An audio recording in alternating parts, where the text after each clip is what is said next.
El perro. En la víspera de Año Nuevo, las historias volvían a ser contadas, pero esta vez para otra generación, para los niños de más edad, demasiado mayores ya para asistir a la velada de Todos los Santos o a los paseos nocturnos en carreta. Los niños más mayores se reunían en la biblioteca de Roanoke y le pedían a papi que volviera a contar sus cuentos. Al principio te acurrucabas, con el pijama puesto, en la oscuridad de la escalera, arriba, fuera del alcance de la vista, y luego, atraído por la tibieza de las voces y el crepitar del fuego, bajabas poco a poco cada uno de los escalones hasta llegar al último, junto a la puerta de la biblioteca. Desde ahí podías escuchar con claridad cada palabra. El ritual no variaba nunca. Se quedaban en la biblioteca hasta que se acercaba la hora de las brujas. Entonces papi les ofrecía una copa de champán para brindar por el año nuevo. Se ponía de pie al lado de la chimenea, levantaba su copa y proponía un brindis que siempre comenzaba diciendo: por la nueva generación. Cuando terminaba el brindis, vaciaban sus copas y salían a la galería, donde encendían bengalas, escuchaban el estruendo de los petardos y miraban el resplandor de los cohetes sobre la plaza de Oxford, que celebraba así la llegada del año nuevo.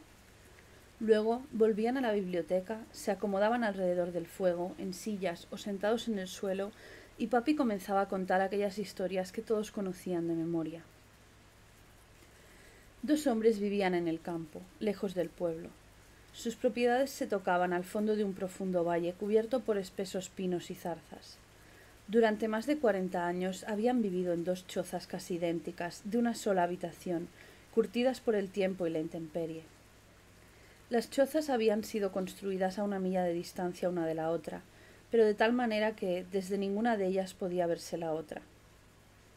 El odio que se tenían los dos hombres había comenzado tanto tiempo atrás, en sus días de juventud, que ninguno recordaba ya que lo había provocado.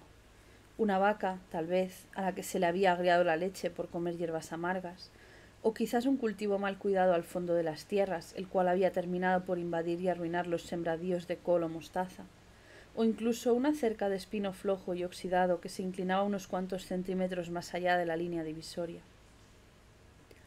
La causa del odio ya no era importante. Hacía mucho tiempo que éste se había convertido en parte de ellos, y cada uno vivía con él como hubiese podido vivir con su esposa y sus hijos si los hubiese tenido. No se veían a menudo, pero ambos llevaban siempre dentro de sí el odio por su vecino, mientras preparaban la cosecha, año tras año. Cuando sembraban, barbechaban, desbrozaban y, en general, se partían el lomo trabajando unas tierras rojizas y pobres. Habrían podido ganarse la vida decentemente si hubiesen trabajado juntos, pero haciéndolo por separado la cosa resultaba imposible. Así vivían aquellos dos hombres, pasando frío cada invierno en sus chozas, tapándoles las rendijas por donde se colaba un viento helado, con el estómago atenazado por un hambre que no saciaba su monótona dieta de pan de maíz frito y un ocasional trozo de cerdo. Los dos salían a trabajar sus campos antes del amanecer y no volvían a sus chozas antes del anochecer. Dormían entre sacos de harina rellenos de hojas de maíz, tan pegados como les era posible a su derruida chimenea de piedra, con la ropa del trabajo puesta, unos vastos monos deslustrados por el sol. Antes de tender su agotado cuerpo sobre el jergón, solo se quitaban las pesadas botas. Se parecían mucho siempre, en el trabajo y en el descanso.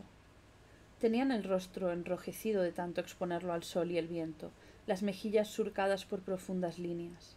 Tenían el cuerpo enjuto y magro. Solo había una diferencia entre aquellos dos hombres. Uno de ellos tenía un perro de caza tan delgado y solitario como su amo.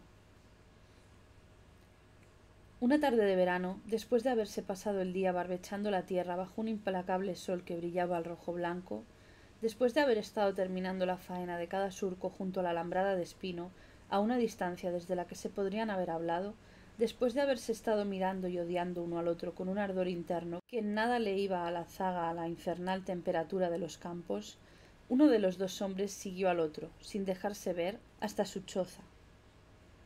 Caminó detrás de él, pero manteniendo una distancia prudente, de modo que no lo delatara el sonido de sus pasos sobre la costra seca de los surcos.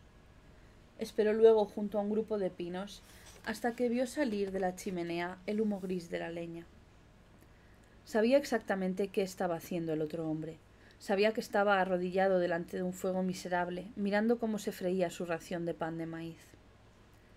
El perro estaba echado en el porche, hecho un ovillo, contra los tablones grises que la intemperie había desgastado, con la cabeza apoyada sobre las patas delanteras.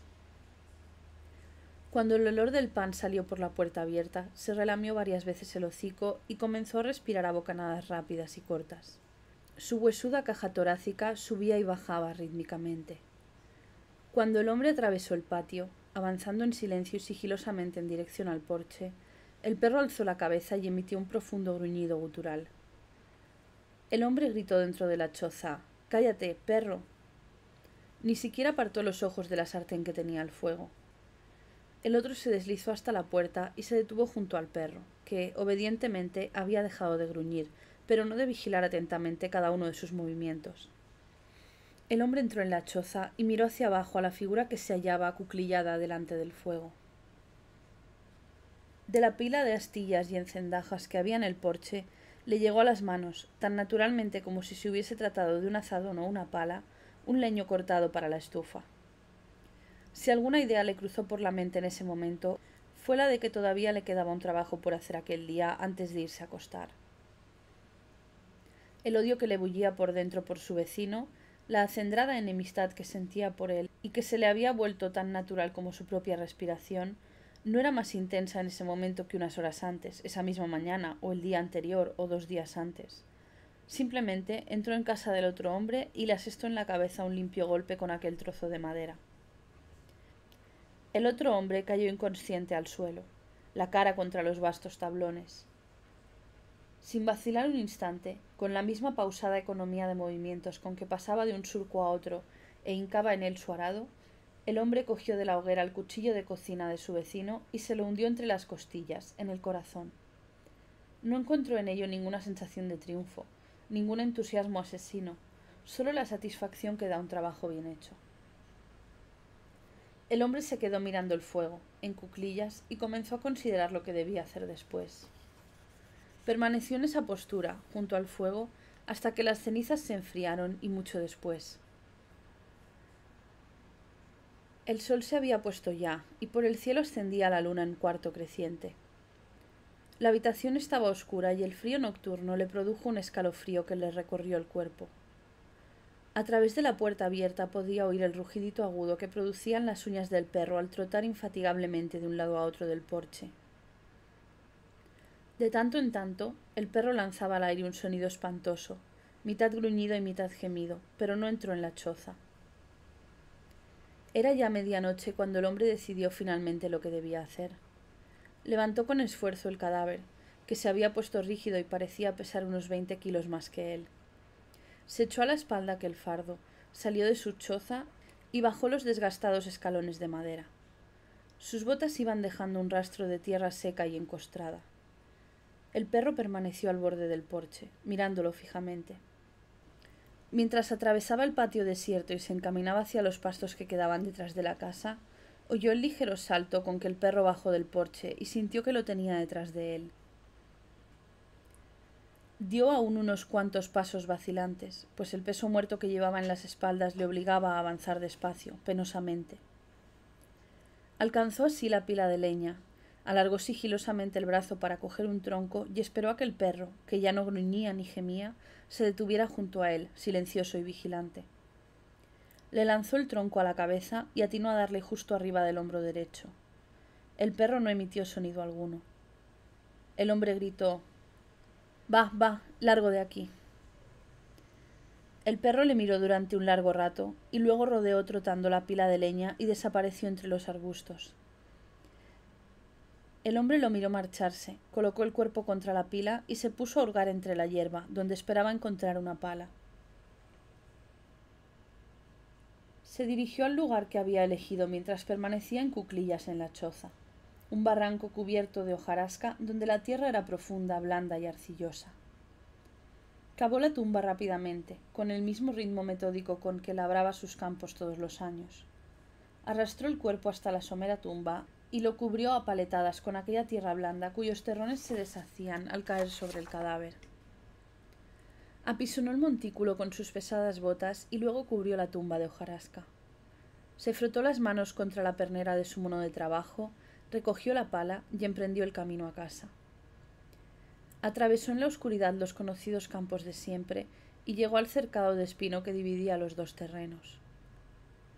Esa noche se acostó sobre la cama, como siempre, completamente vestido, pero sin tomarse siquiera la molestia de quitarse las botas. Tampoco encendió el fuego. La choza estaba helada y el hambre le atenazaba las entrañas. Se quedó muy quieto sobre el colchón de hojas de maíz, tan quieto que su cama no crujió debajo de él. Esperaba oír un ruido y sabía que llegaría. Sin embargo, se quedó mirando hacia el techo, en la oscuridad, con la esperanza de no oírlo. Y entonces comenzó. Al principio bastante bajo, pero cada vez con más fuerza y más volumen. El aullido del perro fue llenando el aire de la noche. El hombre escuchó con atención. Sabía muy bien dónde se encontraba el perro. No estaba en la choza del muerto. Había seguido el olor a muerte y, siguiéndolo, había llegado hasta la tumba, donde ahora se sentaba sobre las patas traseras, con la cabeza levantada, dando rienda suelta a su dolor y a sus acusaciones. El sonido recorría millas. El hombre no durmió. Sabía que el perro no se cansaría nunca. Lo había oído en muchas otras ocasiones, cuando salía con su amo a cazar mapaches por la noche en las tierras bajas. Su incansable, inconfundible voz pronto alertaría a los demás vecinos, a menos que fuese silenciada. Tendría que cambiar el cuerpo de lugar. Estaba oscuro todavía cuando se levantó y salió de su choza. Halló la pala donde la había dejado, apoyada a un lado de su choza. No le fue difícil hallar de nuevo el camino a la tumba porque, aunque no se veía mejor que la vez anterior, iba guiado por aquel aullido. El perro no dejó de aullar cuando el hombre apareció en lo alto del barranco, ni cesó su agudo lamento cuando le golpeó el lomo el primer puñado de terrones secos.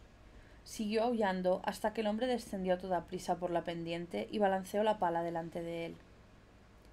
El perro le enseñó los colmillos y gruñó, erizando el pelo de cuello y espalda.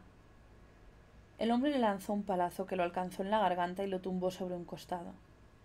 El golpe fue tan violento que el impacto de la hoja sobre la carne hizo trastabillar al hombre. Mientras caía hacia atrás, hizo un brazo, esperando sentir el peso del perro, que se le echaría encima en cualquier momento. Pero el perro se quedó quieto. El hombre se levantó y se acercó con mucho cuidado al animal, que yacía hecho un ovillo contra la pendiente del barranco, con las patas delanteras dobladas bajo su propio peso. No parecía respirar. Cuando el hombre se hincó delante de él, con la pala en alto, no dio señales de vida. El hombre examinó el irregular tajo que había en el cuello del perro y miró la mancha que la sangre iba extendiendo sobre su negro pelambre. Si todavía no se ha muerto, murmuró para sus adentros, lo hará antes de clarear. Luego cogió la pala y empezó a cavar. Hundió la hoja con fuerza en la tierra floja y paleó una y otra vez, empujándola con la suela de las botas, sin percatarse del momento en que el metal tocó carne por primera vez. Se detuvo cuando oyó que la hoja golpeaba contra un hueso. Dejó a un lado la pala y dio un paso dentro de la estrecha abertura. Agarró el cuerpo, rodeándolo con los brazos a la altura del pecho, y lo sacó del hoyo. Luego empujó hojas y tierra con el pie, rellenando el agujero de modo que quedara como antes. Levantó el cuerpo, se lo echó a las espaldas como la otra vez y empezó a andar en dirección a la espesura de árboles, en lo más hondo de la barranca. Se le había olvidado la pala. La noche era impenetrablemente negra en el pinar. Sus árboles eran enormes y crecían apretadamente. Sobre la tierra que había entre ellos cundían unas vides que parecían estirarse a su paso y querer cogerlo de los talones. Tropezó una vez y fue a dar contra unas zarzas. Sus afiladas espinas le hirieron el rostro y las manos mientras intentaba ponerse de nuevo en pie. El muerto le había caído encima, así que tuvo que rebullirse bajo su peso antes de lograr zafarse de él. Moviendo aquel fardo entre las vides, como si bailase con él una danza grotesca, logró colocarlo de tal modo que al final pudo volver a echárselo a la espalda y continuar su camino, cada vez más al fondo del barranco. Cuando le pareció que ya no podría llegar más lejos, dejó que el cuerpo se deslizara desde sus hombros y cayera al suelo. Se sentó a su lado, jadeando, y esperó a que le normalizara la respiración. Luego se inclinó hacia adelante, de rodillas, y comenzó a cavar con las manos. Las vides le dificultaban la tarea, enredándosele en los dedos y en las muñecas. Tuvo que arrancarlas de la tierra. A veces sus raíces resistían tozudamente y le laceraban las callosidades de las manos como látigos. Cuando llegó a la zona de hojas muertas y aspiró su olor, denso y malsano, acercó la cabeza a tierra, como un perro, y se puso a cavar furiosamente. Le ardían los músculos de los hombros y la espalda.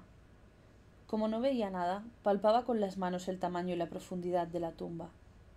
Cuando le pareció que era ya lo suficientemente profunda como para alojar un cuerpo, se acercó gateando hasta el cadáver y lo arrastró por el suelo. Aborrecía la mera idea de tener que tocarlo una vez más, así que usó los pies para hacerlo rodar hasta la tumba. Se hincó junto a ella una vez más y comenzó a amontonar hojas y tierra floja sobre el cuerpo, hasta cubrirlo totalmente. Se paró sobre el montículo, como la vez anterior, y lo aplanó con los pies. Luego cubrió de hojas y ramitas el claro que había dejado. Estaba exhausto. Caminó penosamente a casa bajo un cielo que comenzaba a clarear. Comenzaba a amanecer cuando llegó a su choza. Tenía más ganas de dormir que de comer, pero sabía que no debía hacer ninguna de las dos cosas. Era hora de que estuviera en los campos. Debía estar ahí, por si alguien pasaba por su granja. Debía ocuparse de las tareas cotidianas, de modo que nadie pudiese sospechar que algo no andaba bien. Ya dormiría al llegar la noche. Encontró el azadón detrás de su choza, apoyado contra la barandilla posterior. Al cogerlo, recordó la pala. No importa, pensó. Iré a buscarla mañana. Hace tiempo que necesito una pala nueva. Trabajó a lo largo del día, aunque tenía las manos hinchadas y le sangraban. Cortó y desbrozó los pequeños y marchitos tallos de algodón que había plantado esa primavera. Sabía que la cosecha de este año no sería mejor que la del anterior, pero era todo lo que tenía. Cuando el sol comenzaba a ocultarse, se encaminó de vuelta a su choza, con el azadón al hombro. Se preparó la cena sobre la misma parrilla de hierro pesado y negro que había pertenecido a su madre. Encendió un modesto fuego, hizo una floja y aguada pasta de rebozar, frió pan de maíz y calentó café. Le hubiera gustado comerse un trozo de tocino o un huevo, pero no tenía ninguna de las dos cosas. Cuando estuvieron listos los panecillos y el café, se acuclilló delante del mortecino fuego. Comió despacio, directamente de la parrilla, masticando largamente cada bocado, mirando fijamente las llamas que ardían en la hoguera. Cuando terminó, dejó sobre el hogar la parrilla y su taza de latón y se tendió sobre el colchón. Estaba oscuro y el cuerpo le pedía descanso. Acababa de cerrar los ojos cuando lo oyó. El sonido venía de un sitio profundo, de las tierras donde crecían los grandes árboles y las vides. Ascendió y se esparció por encima del espeso bosque, cruzó los campos, se quedó suspendido en el aire, llenó su choza. Era el perro. Su largo, obsesionante lamento viajaba millas y millas. El hombre no se movió. No puede ser, pensó desesperadamente. Yo maté del todo a ese animal. Lo derribé de un palazo. Yo mismo vi la herida. Pero su corazón no se dejaba engañar. El perro estaba vivo. Se quedó inmóvil. Como pasaban las horas y no cesaban los aullidos, sintió que el terror le iba calando los huesos poco a poco. Le temblaba el cuerpo cada vez que llegaba hasta él aquel sonido largo y lastimero. En los momentos de silencio le crecía en el alma la insoportable esperanza de que el perro no aullaría otra vez. Pero entonces volvía a oírlo, y sabía que otros lo oirían también. Así pasó la noche. Un poco antes de rayar el alba, los aullidos cesaron milagrosamente. Se levantó cuando la choza se llenó de una luz grisácea. Cogió el azadón del sitio donde lo había dejado la noche anterior y salió a sus campos. Cuando el sol comenzó a elevarse por encima de su cabeza, el sudor empezó a surcarle el adusto rostro. Le empapó las delgadas ropas, bajó por sus piernas hasta los talones desnudos y se hundió en las botas. Sin embargo, aquel hombre sentía frío. Trabajó en sus campos todo el día, hasta que, una vez más, el sol empezó a esconderse. Entonces caminó de vuelta a su choza, con pasos lentos y mecánicos. No había oído al perro en todo el día, y eso le bastaba para abrigar la esperanza de que se hubiese muerto al fin. Se preparó una magra cena, comió y tendió su exhausto cuerpo sobre el colchón de hojas de maíz. No se quitó las botas. Salió la luna. No se sorprendió cuando llegó hasta sus oídos el primer largo aullido. No había dormido durante 2 días y 2 noches. Tampoco lo haría esta vez. La fatiga no le dejaba saber con seguridad si estaba despierto o viviendo una pesadilla. Los aullidos fueron haciéndose más y más fuertes hasta que no pudo soportarlos más. Habría otros que también estarían oyéndolos. No había tiempo que perder. Salió de la choza y pisó sus propias huellas a través de la densa maleza, los grupos de pinos y las espinosas zarzas. El aullido del perro lo hacía apresurar el paso cada vez más. Al llegar al claro, vio al perro. Estaba sentado sobre las patas traseras, un poco echado hacia adelante, al borde de la tumba, con la cabeza gacha y la herida aún abierta. No se volvió a mirar al hombre. Se arrodilló junto a la tumba y empezó a cavar con las manos. Tras unos cuantos minutos, sus uñas rotas arañaron la carne yerta y endurecida del rostro del muerto. No intentó desenterrarlo por completo. Lo cogió de los brazos y, dando tirones, lo sacó del hoyo. De las piernas del muerto resbalaban al suelo grandes terrones de tierra seca. El perro alzó la cabeza y miró cómo el hombre se afanaba en echarse sobre la espalda aquel cuerpo. Le siguió mientras avanzaba a trompicones entre la maleza, inclinado bajo el peso, dando tumbos contra los troncos de los árboles, sin prestar la menor atención al daño que se hacía mientras transportaba aquella carga.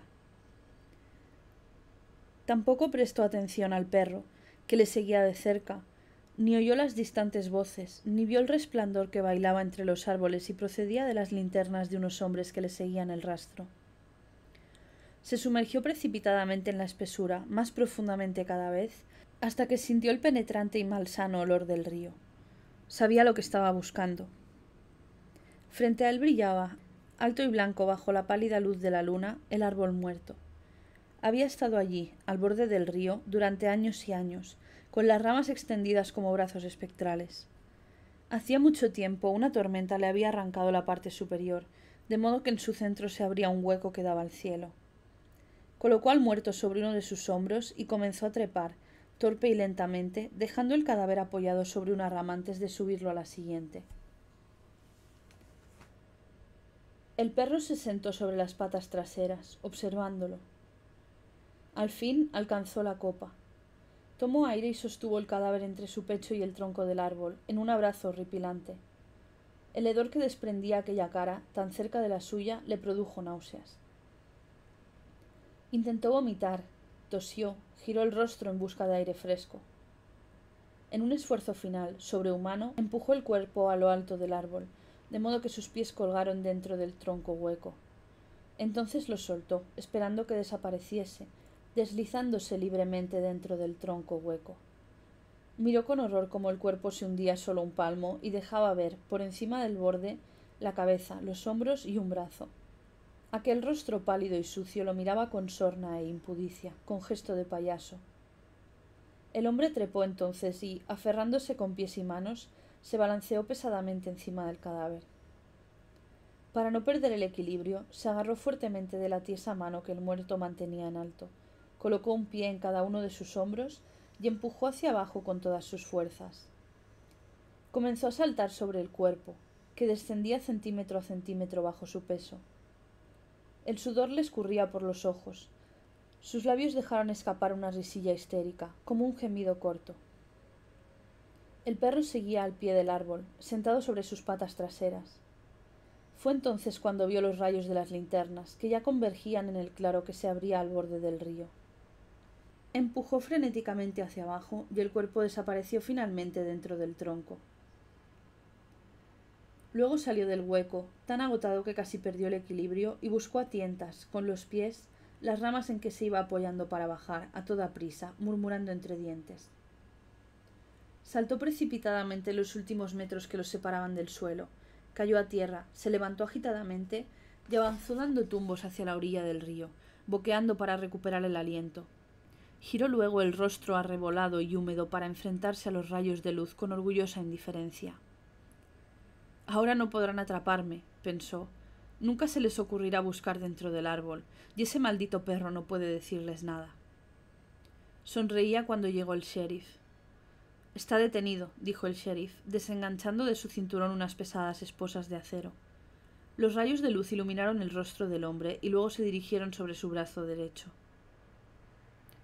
Puedo seguirlos tranquilamente, pensó el hombre. No tienen pruebas, no pueden mostrar el cadáver como evidencia, nunca lo encontrarán. Extendió el brazo izquierdo para ser esposado y entonces, por primera vez, se dio cuenta de que algo le pesaba en el brazo derecho. Algo se le había pegado a él.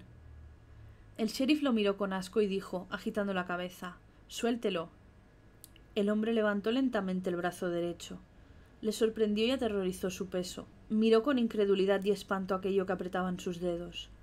Bajo los inquietos rayos de luz, con los brazos completamente extendidos delante de sí, pudo ver el brazo arrancado del muerto, cuyos ennegrecidos dedos se entrelazaban con los suyos.